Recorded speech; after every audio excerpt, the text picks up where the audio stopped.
Bienvenue dans le podcast En balade à la découverte des Pyrénées-Orientales en pays catalan. Ça, c'est une route que j'ai longtemps pratiquée, mais en vélo. Entre Méditerranée et Pyrénées.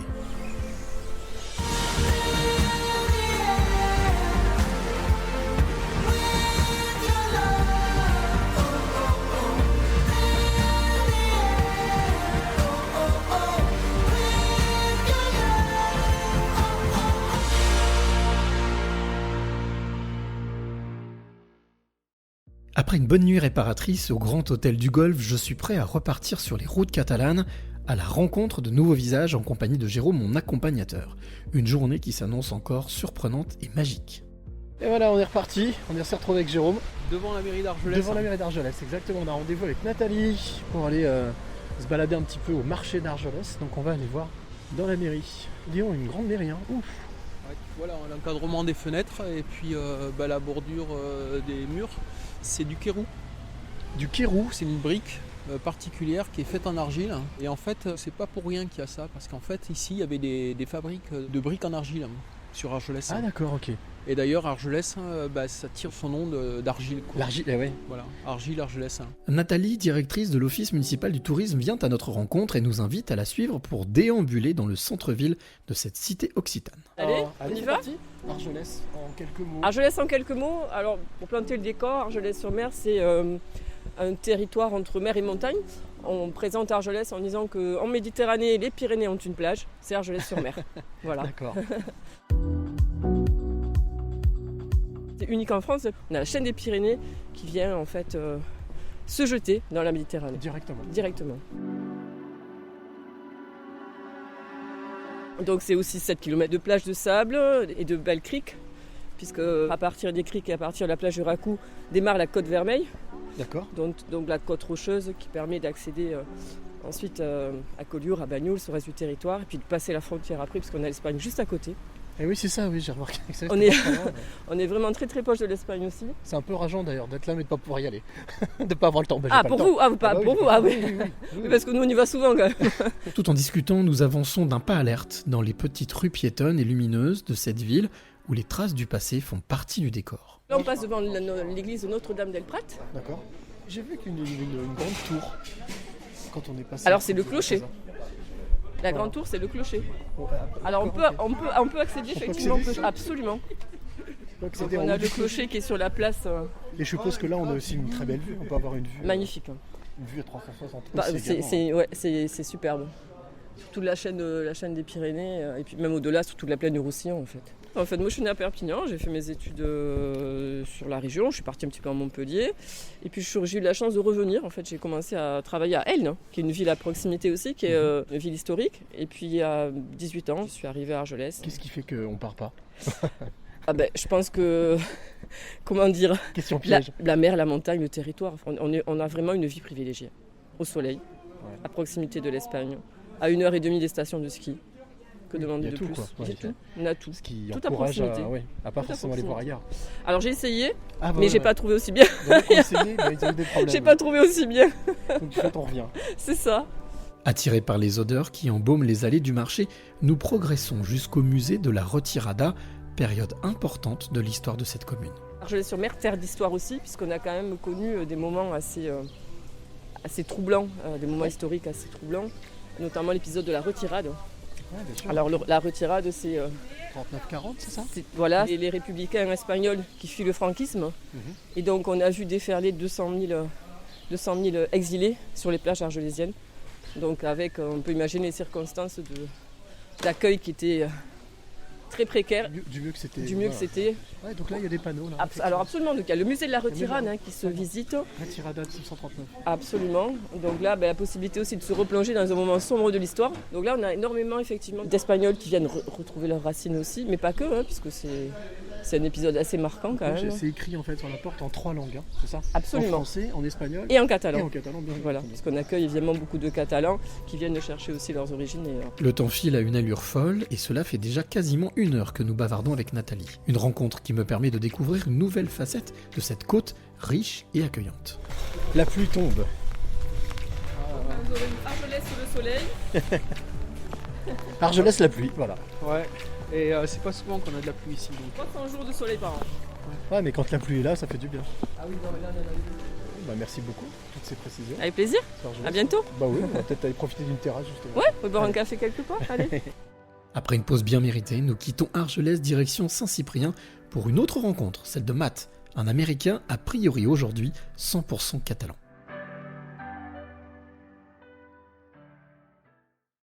Alors on est arrivé à Saint-Cyprien avec Jérôme avant de retrouver Matt qu'on doit rencontrer. Là, en fait, Jérôme m'a dit tiens, arrêtons, on va faire un petit tour du côté du chantier naval. Alors, juste en face de moi, j'ai un énorme bateau sur cale.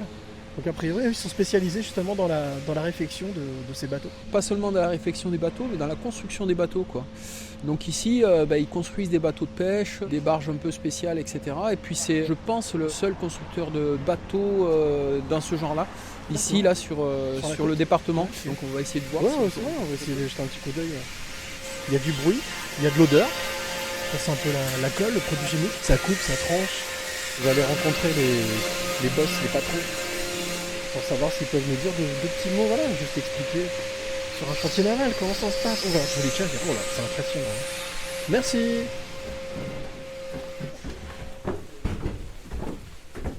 Je viens de Lyon et je viens découvrir un petit peu le coin, voilà.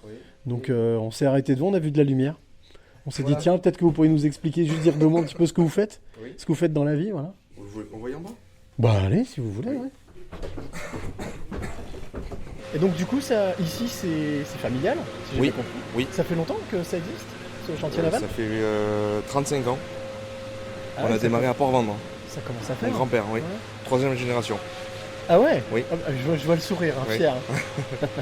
Et toi, c'est quelque chose que tu as toujours voulu faire ou ça a été une évidence ou... Ça a été une évidence, oui. Ouais. Surtout que c'est familial en fait. Je travaille en famille. Et le polyester, ça m'a toujours plu. Parce que c'est le cas de le dire, c'est un sacré chantier quand même. Oui. De reprendre une suite comme ça. Oui. Et qu'est-ce qui te passionne? Qu'est-ce qui te fait lever le matin de venir respirer l'époxy comme ça, la poussière? Au tout début, en fait, on faisait les coques en traditionnel, tu sais, au contact. Ouais. Et maintenant, moi, j'ai fait évoluer on est passé en infusion. Les coques, on les fait sous vide. On ne touche pas la résine. Oui. Avec des bâches. D'accord. Et tout le système de consommables. Beaucoup de bruit, des odeurs fortes, mais une vraie passion qui se dégage de ceux qui travaillent sur ce chantier. Une cohésion et surtout une envie débordante de transmettre. C'est phénoménal ça. Et là, tu as la même coque que tu as vu infusée. Là, on a mis tous les tissus à l'intérieur. Et là, ils sont déjà en train de mettre le parement de mousse sur les côtés. Ah oui, ce qu'on a vu, les La mousses, mousse PVC.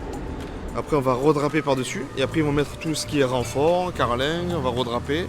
Et après, on met tous les consommables. Quand tu dis redraper, c'est-à-dire remettre les fils. Draper, c'est ce qu'ils sont en train de faire là. Tu vois, ils déroulent les tissus, ils sont déjà prêts à en coller. C'est comme un autocollant. Oui, c'est génial, c'est super. Ouais, c'est surtout un confort de travail, quoi. Mais oui. Parce que ceux qui ont connu la résine au contact, Oui, c'est pour la santé, c'est physique, c'est la santé, tout. Là, regarde, il touche rien là, que du tissu, tout à sec. Bon, bah merci beaucoup, David. De rien. Merci de l'accueil. Et bravo, bonne continuation. Merci. Merci, bonne journée, au revoir. En fait, c'est quelqu'un qui a fait beaucoup d'innovations, quoi. Donc, Ah bah c'est de famille, j'ai l'impression. Hein. ouais. Père, fils, neveu. On voit que c'est un passionné, quoi. Ah bah carrément, oui. De toute manière, la clé, c'est ça. Hein. Allez, on va aller rencontrer Matt. Quelque chose me dit qu'on n'est pas loin. Voilà, et donc là, il va falloir se garer, là, juste à la gauche. Là. Voilà, tu peux... Hop, pas trop s'avancer pour pas se retrouver dans le fossé. Hop, Dans la gouille. dans la Dans la gouille. Dans la gouille. Ok. Alors là, c'est bizarre, il y a une odeur, comme une odeur de pain ou je sais pas. Ah bah les pins, là, tu as des pins maritimes qui sont juste là. Tu as des platanes. Peut-être ça, ouais. Tu as un figuier ici. Toutes t'as ces un odeurs qui se frêne mélangent, aussi. ouais. Donc tu as pas mal d'herbes, c'est très boisé ici. D'accord. Là, c'est le grand stade. Ouais. D'accord. Alors très sportif, il y a même un tournoi de judo qui se passe régulièrement ici. Oui, j'ai vu les panneaux judo. Ouais. Et Alors, il est où Matt? Ah bah voilà. On a trouvé notre rencontre. Matt Humpage. Alors, son nom, forcément, est pas très catalan, mais j'ai l'impression qu'il est devenu plus catalan que catalan. Bonjour. Bonjour. Ça va bien? Ça va, merci. Enchanté, très heureux de te rencontrer. Salut. Matt. Matt, ouais, c'est ça. Ça, c'est un prénom catalan. Ouais, je suis un vrai, moi. Hein. Pur jus. Ça fait combien de temps que tu... Que je suis ici? Bah oui, 12 ans. 12 ans. Ouais. Bon. Mais il n'y a pas d'accent, il n'y a rien. Non, Je mais suis ça étonné. fait longtemps que je suis en France. D'accord. Ouais. Ouais, parce que Matt, un pire, c'est quoi? C'est de quelle Je suis origine? un Merloc, moi. Amerloc. Ouais. Américain. J'ai eu la nationalité française en faisant l'armée. Pourquoi les Pyrénées-Orientales? Pourquoi ici? Hasard de la vie. Ouais. Moi, je suis arrivé en France dans le Tarn-et-Garonne. Je suis parti dans les PO, je suis reparti vivre en Angleterre, je suis reparti vivre aux US, je suis revenu dans les PO. Je suis un Catalan d'adoption par choix. Ouais, par choix. Ouais. C'est quoi qui t'a plu dans l'esprit catalan? J'aime bien la bonne bouffe. Bon, c'est déjà. Ouais. Hein, donc d'accord. je suis assez fan grillade pétanque. J'avoue. Hein. Barbecue. Grillade, on avec dit, non, modération. pas barbecue. Grillade. C'est Pardon. la Merloc, ça. Ah bah. Mais encore que c'est un terme français. Hein. Bah oui, oui, oui. oui. C'est- Alors ici, c'est un peu particulier. Ouais. Ouais. Donc c'est un espèce de grand ensemble qui est ce Mas des Capellans.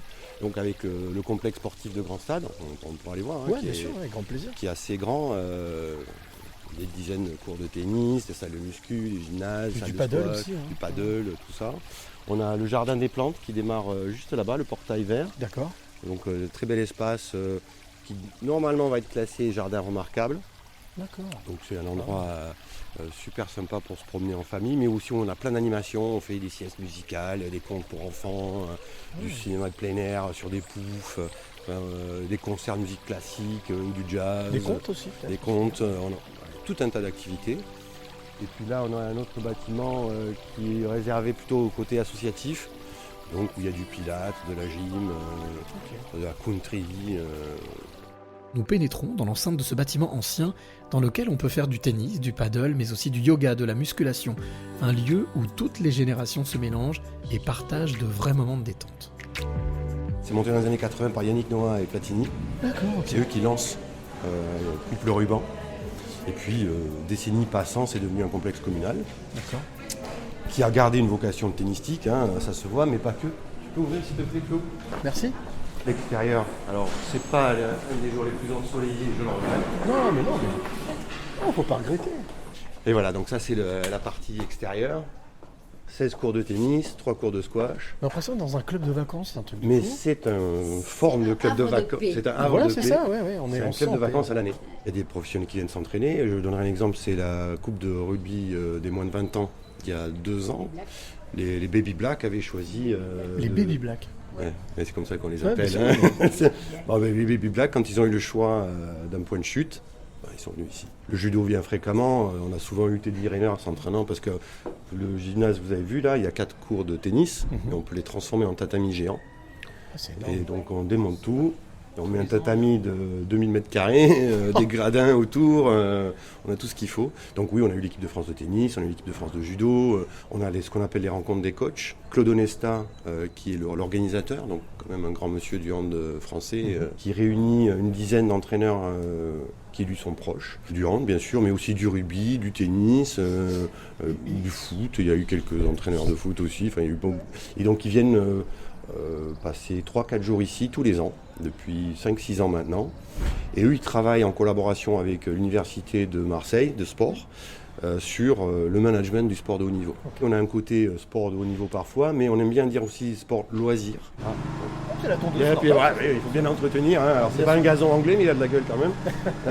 On vient en famille aussi.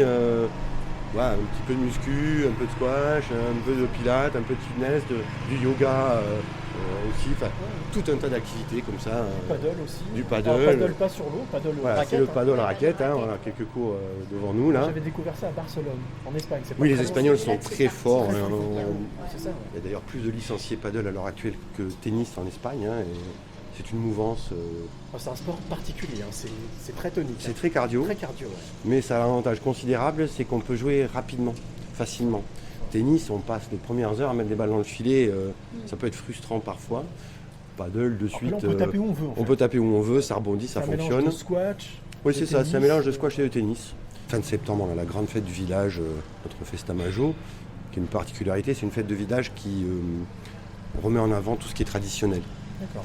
Donc on invite d'autres régions qui sont fans de leur particularisme pour faire la fête avec nous.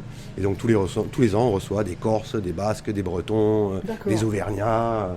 Donc il y a des battles de Corses contre des Basques au champ, des Bordelais roulent des tonneaux dans les rues, Ah, mais c'est génial. les Bourguignons font dans leur plat, les Corses du Taylor. Enfin, c'est un très bon moment convivial, familial, bonne bouffe, bonne fête, bonne ambiance. Et De ça, partage aussi de tradition. de et partage de tradition. Voilà, ça, c'est vraiment la force de frappe de ce moment. Avec Qui un donc- point commun quand même, pour Bah, tous les territoires que tu viens de citer, c'est une certaine fierté, justement. Oui, une espèce de régionalisme, C'est ça. mais pas agressif. Hein, tout le ça. monde veut partager Encore sa la culture, ses costumes, ses chants, ses traditions, sa touche culinaire. Et ça, c'est vraiment un bon moment. Bah, merci beaucoup pour l'accueil. Avec plaisir. On va continuer à déambuler un peu, mais on va continuer à marcher, D'accord. à se balader. C'est quoi la suite de votre Là, programme on va au Canet, on monte au Canet. Canet-en-Roussillon. Canet-Roussillon. Le, Ok. le village des pêcheurs, Ok. c'est juste après là. Donc ça, c'est oui, entre l'étang et la mer. Hein, Voilà, entre Puis après, Barraquette chez Zaza, Ah oui, Contournable. ouais, Peut-être à vélo, voilà, peut-être. Eh ben, il faut voir. Hein. dommage. Puis comme ça, on va te revoir en vacances ici, c'est ça C'est pas possible. Merci beaucoup. Hein. Bah, avec Merci plaisir. pour l'accueil. Avec plaisir. Dernier petit tour dans le hall de ce lieu impressionnant pour ensuite nous retrouver devant la belle fontaine que j'ai repérée en arrivant. Une petite pause calme pour profiter encore un peu. Avant de prendre la route, Jérôme me propose d'aller jeter un coup d'œil au fameux jardin botanique dont parlait Matt. Le lieu semble fermé, nous tentons quand même notre chance. Il y avait des merles. Bonjour. Bonjour. C'est fermé, hein? 13h30. Alors, on sera parti.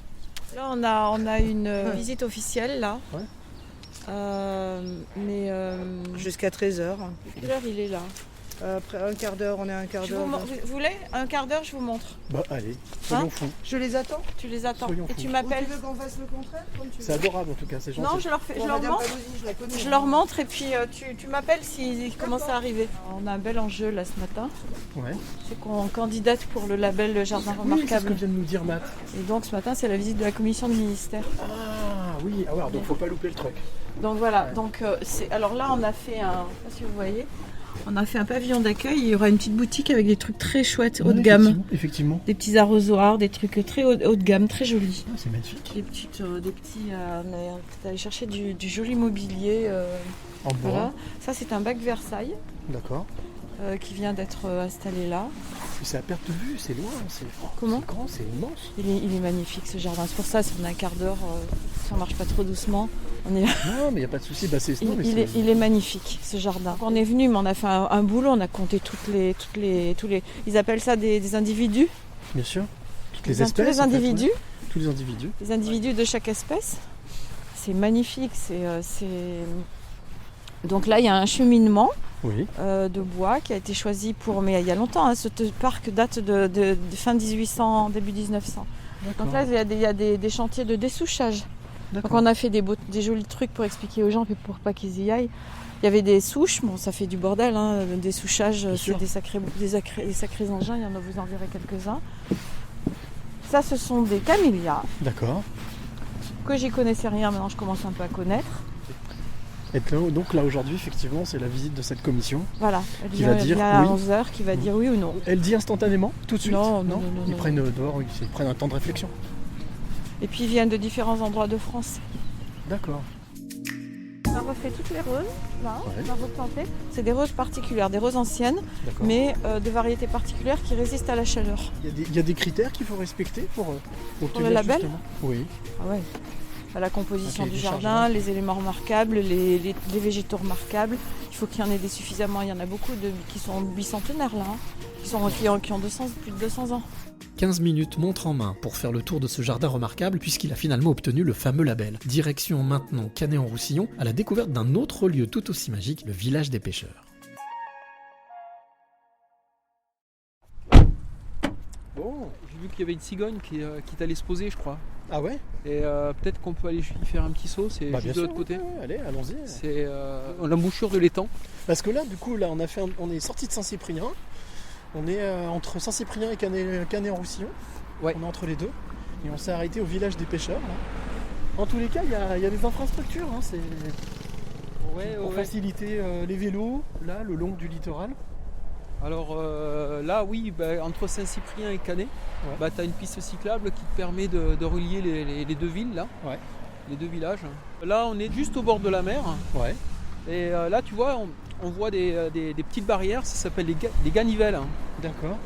Et en fait, ça permet de protéger les dunes. Avec un grand panneau zone de kitesurf. Ouais. Bah, Une c'est zone spécifique pour ça. c'est une zone qui est bien propice aux sportifs. Hein. Donc en effet, c'est un endroit qui s'appelle le Pont des Basses. Hein. Ouais. Donc c'est connu par les kitesurfers, mais c'est aussi connu pour les surfeurs tout court. Il faut faire des belles photos aussi. Bonjour. Bonjour. Il y avait un héron, je crois, ou une cigogne, non, qui passait par là. Vous l'avez pas vu? Ah, ok. Merci. La particularité aussi du lieu, c'est que là on est face à la Méditerranée, donc là on a la mer, Mhm. et dans le dos on a un étang. On a un étang. Et entre les deux, la route. Et là aujourd'hui, on le voit pas trop parce que c'est un peu nuage, mais il y a un peu de nuage, mais juste derrière, t'as le Canigou. Là pour le coup, ça me fait penser un peu à Arcachon. C'est bizarre. Le sable, les barrières. Ouais. Les grandes plages de sable. Les Ganivelles. Les ganivelles, voilà. Voilà. T'as raison, il faut que j'apprenne. Mais justement, tiens, depuis hier qu'on se balade ensemble, moi, une question que je t'ai pas posée. C'est comment tu as fait pour accumuler toutes ces connaissances? C'est pas à la curiosité ou c'est à force d'entendre ou c'est parce que c'est vrai que tu es pas incollable, mais tu connais beaucoup de choses sur cette région. Alors ouais, il y a une part de curiosité, il y a une part d'intérêt pour la nature, quoi, tu vois. C'est que moi je suis passionné par le vivant, donc par les oiseaux, par les plantes. Et donc du coup, cette passion, ça m'incite à connaître un petit peu leur fonctionnement, quoi. Ouais. Donc quand tu cherches le fonctionnement d'un oiseau, tu t'intéresses à son habitat. Donc hop, regarde, là tu as une bergeronnette. Bon, c'est une petite bergeronnette, et d'accord. puis tu vois, elle a la queue qui bouge comme ça. Ouais. Et puis elle a son petit plastron noir. Et puis elle a un vol qui est hyper reconnaissable. Ah, le tu vois. plastre c'est devant, hein. c'est le devant. Voilà, c'est devant. Ouais. Qu'on soit en ville ou en campagne, qu'on soit en mer ou en montagne, généralement on fait plus attention à ça, aux oiseaux, à la nature. Ouais, c'est vrai. C'est vrai, pourtant c'est essentiel, quoi. S'ils n'étaient pas là, nous, On serait pas là non plus. voilà. Je pense qu'on aurait beaucoup de mal à survivre au manque de flore, au manque d'oiseaux. Tout est lié, quoi. Hein. Et tu trouves que ce département là, de Pyrénées-Orientales, il s'y prête justement quand on veut découvrir la nature? Il y a beaucoup de richesses, hein, parce qu'en fait, tu vois, il y a l'étang qui est ici. Ouais. Donc l'étang, lui, il permet aux oiseaux migrateurs de venir se reposer. S'il n'était pas là, Oui. ça serait un manque pour eux, quoi.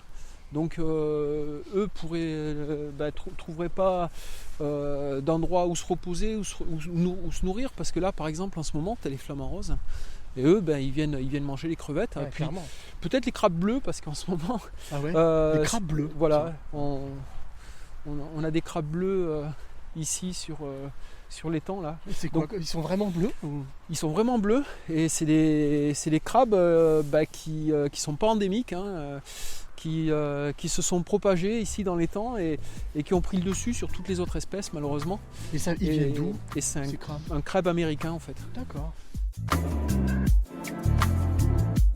Nous prenons le temps avec Jérôme de nous balader le long de l'étang et faisons même une halte dans un observatoire en bois niché au bord de l'eau, un moment suspendu dans le temps.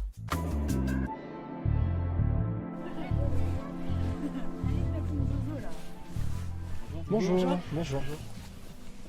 Hop.